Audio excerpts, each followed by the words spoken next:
Alright, in this video I'm going to show you how to lay out the simple palette. At the top right left of your palette you're going to add titanium white.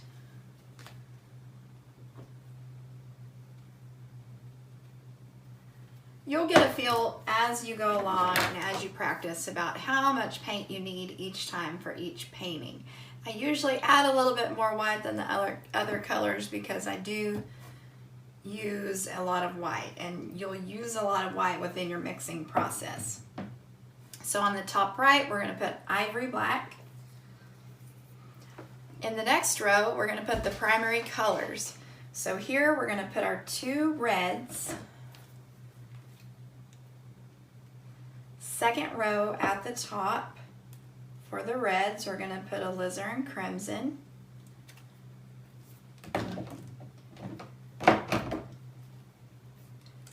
And cad red light.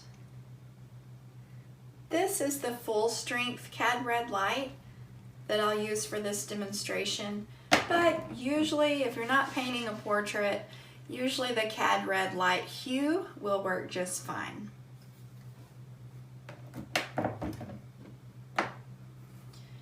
So we'll use these two in just a second to mix our primary red. In the second row, in the middle, we're going to put our yellow. So for this yellow, we're going to use Cad Yellow Medium. And in the second row on the far right, you're going to put Ultramarine Blue. And I must have left that out earlier when I was talking about the colors, but yes, you'll need Ultramarine Blue. This is an Old Holland color.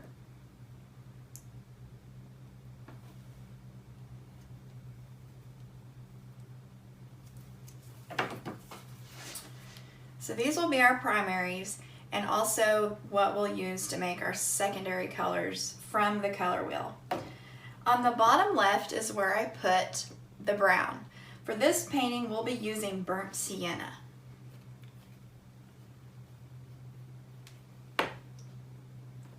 The reason I'm using burnt sienna for the brown in this painting is because I see a lot of orangey red to reddish brown colors, and burnt sienna is kind of a brown that has a little bit more of the reddish orange tones.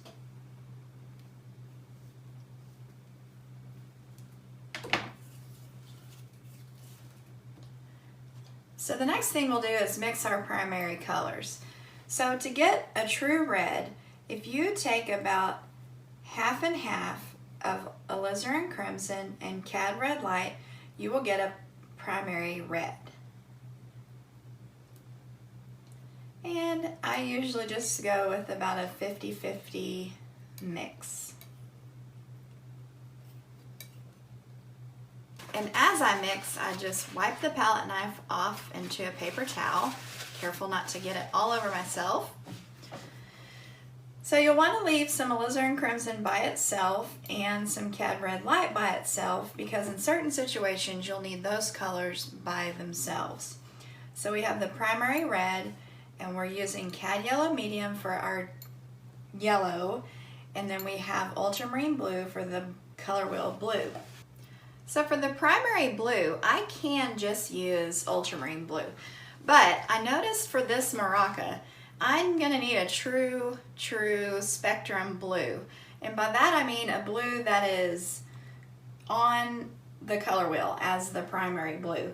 So I learned from various mentors that when you add ultramarine blue and a little bit of phthalo blue, so I'm gonna put some phthalo blue right down here. And whenever I have some power colors, I just pop them right down here in the bottom left corner. And so what I'll do is I will mix some phthalo blue with the ultramarine blue. Now to demonstrate why I'm doing this, let's pull a little bit of this ultramarine blue by itself right up here. And let's just get a little brush. And I'm going to add a little bit of white to bring out the true color of the blue.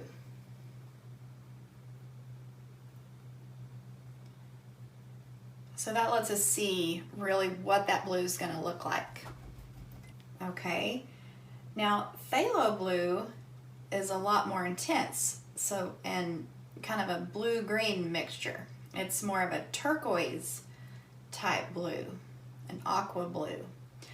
So by adding these two together, I can get more of a primary blue. So I'm going to take a little bit of phthalo and I'm just going to do kind of half and half.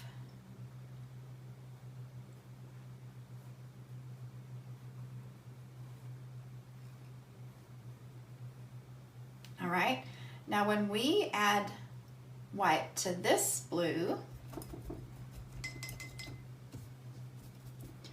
by the way, phthalo blue is so strong. You never need to put very much at all out on your palette. So I'm going to take a little bit of white here.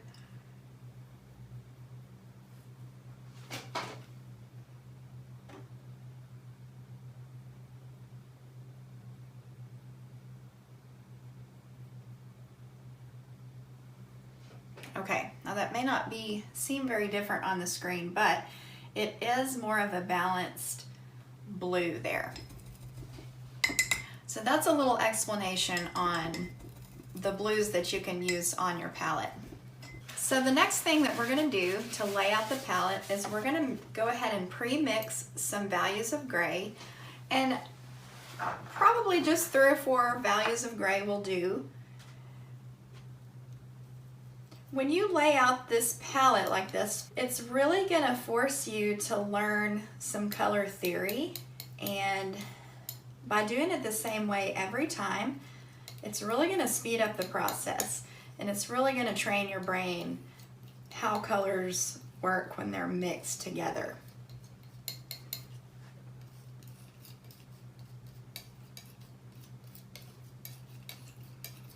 So I'm using the method that I showed in an earlier video on how to mix a value scale quickly.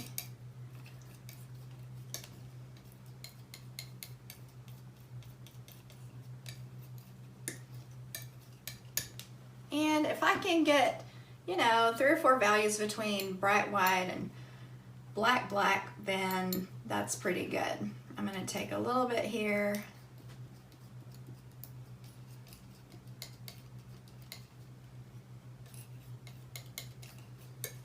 All right. Okay, now for the browns. So I'm going to drag the burnt sienna across the palette. And I'm going to take a little bit of white, and I start at the white end.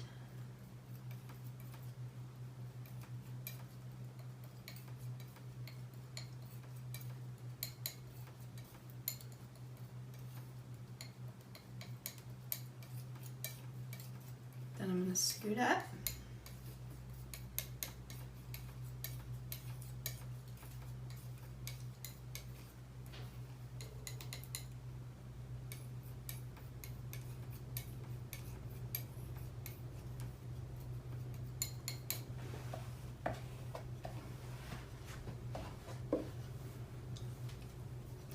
Let's go ahead and put some lemon yellow and some phthalo green.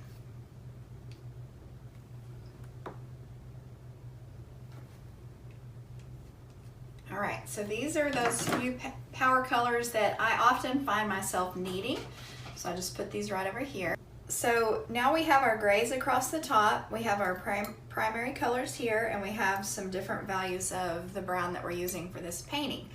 The next thing we want to do is get some green and some purple and some orange, which we can just use Cad Red Light as our orange, but the next row will be the secondary colors. So we're going to start out by making some green, and we'll just come get a little bit of this Cad yellow medium and a little bit of blue. And I will tell you that when you are mixing green, it takes a whole lot more yellow than it does green. So gradually add in, I'm sorry, it takes a lot more yellow than it does blue.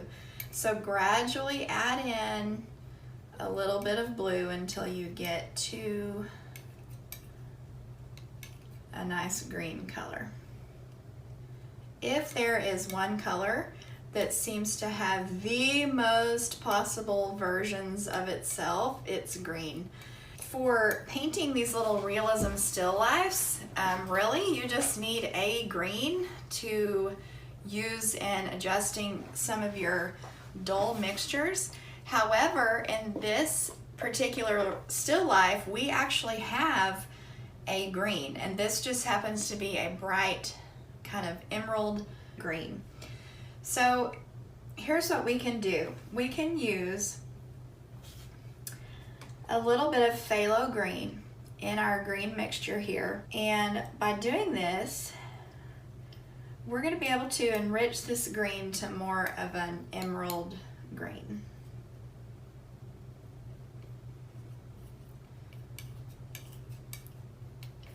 So that's what I do anytime I need to make sure that I have a real bright green. Now, we will adjust that a little bit later as we start to color match. So on the color wheel, we have our primary colors, which we have already made. We've got blue, yellow, and red. And then we'll need to make our secondary colors, which is violet and green. We just made green, and orange. Now for the orange, we're just gonna use Cad Red Light. Cad Red Light by itself is actually a reddish orange color. So to make a true spectrum orange, we can actually lighten the orange by adding a little bit of Cad Yellow. But usually I don't really even need to do this. I just use a little bit of Cad Red Light when I need a little bit of an orange or a bump in the orange direction on the color wheel. And I'll explain color bumping in the next video when we're talking about color mixing. Okay, so even when I bring it to a true orange on the color wheel, it's still very close to the Cad Red Light. So usually I just use that as orange. All right, so we have our primaries, we have our secondaries, except for purple. We've got to make purple. So let me explain something about purple. If you find yourself mixing a red and a blue together, you know, because red and blue make purple, most of us learned that in our early school years. Red and blue make purple, right? Well, if you're using a red that has orange in it, then you're gonna get a dull purple. And the reason is that this red has orange in it. If you look on the color wheel, orange is the complementary color to blue. And if you ever want to dull a color, you use its complement. So if you're using a red that has orange in it, and you add blue to that orange, you're gonna get a dull purple. So the best thing to do is use alizarin crimson, because this is a red-violet color. So your red-violet is already heading towards violet or purple. So instead of using the red that has some orange in it, start with your red-violet, and then you're gonna add some blue and you'll get your violet, your purple color. So that's what we're gonna do here. We're gonna take alizarin crimson and a little ultramarine blue,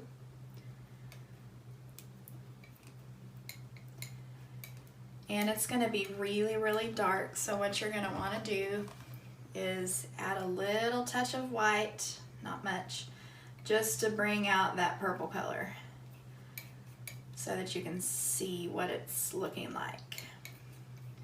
You'll be able to see fairly quickly if it has too much red in it or too much blue in it. So here we just have a nice little purple.